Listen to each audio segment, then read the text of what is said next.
Oke, assalamualaikum semuanya. Ini adalah polling dari peserta webinar. Luar biasa, pesertanya banyak banget, hampir ribuan.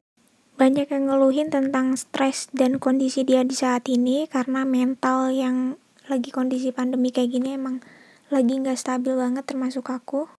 Dan gak jarang diri kita sendiri lama-lama nganggep kalau misalnya kita ini rendah. Siap. Mantap. Mantap, rasanya mantap ini. Kita ke Kak Asad ya, Nah, kira-kira gimana sih Kak caranya kita atau tindakan kita untuk menolong teman-teman kita bipolar? Yang pertama, aku mau nambahin dari Kavina tadi. Bagus banget ya, insight-nya itu benar-benar membuka awareness kita. Karena yang paling sulit untuk dihadapi adalah stigma negatif dari masyarakat, dari tenaga kesehatan umum, mungkin juga dari kakak-kakak di psikolog. Sekali lagi yang di awal saya bicarakan bahwa kesehatan mental itu sama pentingnya dengan kesehatan fisik. Tidak ada yang lebih di atas, tidak ada yang lebih tinggi gitu. Sama, semua kita bisa terkenal. Aduh, orang ini sepertinya potensi kadang-kadang orang ini mengancam diriku kayak gitu Kak. Orang ini sepertinya jahat sama aku kayak. Ada rasa-rasa kalau dalam teorinya Abraham Maslow itu kan ada 5 kebutuhan diri gitu ya. Rasa amannya terganggu gitu. Salah satu prinsip daripada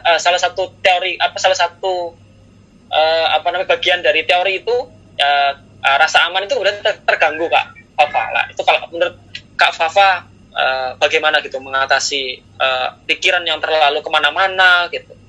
Bagaimana cara memanagenya Kak? Silahkan Kak. Yang pertama memanage kita overthinking gitu ya, itu adalah kita harus tenang. Maksudnya tenang, jadi kita bukan berarti kita diem aja gitu kan, tapi kita harus tahu kayak pasti karena nggak semua omongan orang, nggak semua hal yang ada di luar dari kita itu ya udah maksudnya kita masukkan ke value diri kita. Berarti diri kita kan ada value kayak value yang A atau misalkan yang B.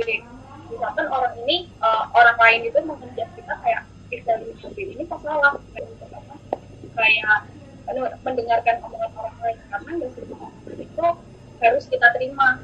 Boleh kita masukkan sebagai saran, tapi kita harus memfilter. Kita tidak bisa menterapi, kita tidak bisa mentata laksana secara general setiap orang. Tentunya kalau nanti di psikolog atau di psikiater, dia akan dilihat nih dia pola kepribadiannya seperti apa. Apakah dia membutuhkan orang untuk curhat atau dia bisa menenangkan dirinya sendiri. Nah, tipe-tipe orang yang bisa menenangkan dirinya sendiri itu dengan dia cerita, dengan dia beribadah, misalkan mendekatkan diri kepada Tuhan, itu dia bisa udah tenang. akan menjadi lebih tenang gitu. Nah, itu untuk kalau misal dari sisi klien, dari sisi penderita terhadap agama. Sekarang di mana peran agama terhadap orang yang masalah kesehatan? Kalau kita terdampak stres, ada banyak coping yang bisa kita lakukan. Salah satunya yang tidak dewasa atau yang merusak adalah avoiding, menghindar. Dan menghindar yang paling mudah adalah dengan menggunakan substance. Kan di lingkungan kedokteran sendiri, misalnya ada teman-teman saya seprofesi gitu, juga terdampak dari masalah mental ini. Tadi yang kata Kak Fafa, stres akibat tuntutan pendidikan. Misalnya teman kita udah skripsi kita belum, PR yang numpuk-numpuk kita belum selesai, itu bisa menjadi suatu masalah gitu. Itu jadi faktor resiko, itu bisa menjadi satu etiologi alasan kenapa timbul.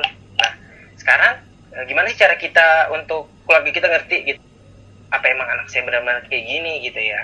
Nah, makanya di psikiatri, ilmu kesehatan jiwa, dan di psikolog itu tidak hanya terapi untuk personalnya saja, tidak hanya CBT, cognitive behavioral therapy untuk pasiennya, untuk penderitanya, untuk kliennya, tapi juga ada yang namanya terapi sosial, termasuk terapi keluarga.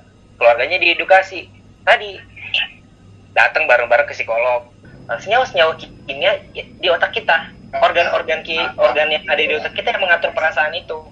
Lalu yang kedua adalah mengatur kejiwaan. Nanti dia akan dirujuk ke psikiater. Itu pula dengan psikiater. Kalau misalkan datang pertama kali ke dokter umum, lalu dirujuk ke psikiater, psikiater nanti akan merujuk kembali untuk tata laksana bersama dengan psikolog. Gitu. Jadi kembali ke pertanyaan, bisa nggak sih Kak hilang 100%? Pada tahap yang ringan, beberapa spektrum gangguan mental, beberapa spektrum gangguan jiwa yang ringan, atau masih tahap masalah kesehatan jiwa, bisa hilang 100%. Gangguan-gangguan yang berat, mungkin seperti Kak Alvina yang ada habis sekarang, bipolar, dengan tadi karena ada pikiran-pikiran ya Kak Alvina, berarti itu sudah ada waham-waham, ada delusi-delusi yang cukup berat sih. Dikontrol, dikuasai, penerimaan diri, menerima diri, lalu reframing positif. Baru kita kontrol, kita berteman dengan apa yang kita rasakan. 5 menit tiba-tiba bangun lagi. Gangguan dari pola makan paling sering, karena berhubungan dengan nafsu makan gitu, cenderung turun. Nah, sebenarnya umumnya itu orang-orang kalau terdampak dia akan kurang makan gitu, seringnya nggak senang makan.